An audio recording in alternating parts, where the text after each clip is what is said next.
Look guys, kalalaki na ng mga isda guys, oh. Pero guys, alam mo guys, walang pwedeng kumuha niyan guys. It's bawal talaga guys, oh. Ang dami-daming isda guys. Grabe guys. Wow, tingnan mo guys, kasarap ba ipaksiw nito guys, uy. Oh? Kalalaki na guys, oh. Kasarap na lang ito ipaksiw guys, uy. Ang dami-dami, oh. Grabe. So, ito yung Human Lake guys.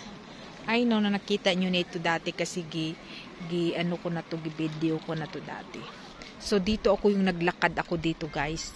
Yung nag-ice ito siya guys. Kasi kapag winter guys, ito guys, pwede ka nang lumakad dito guys kasi mag-ice na yan siya guys eh. So, ayan guys. Ayan. Ang lake.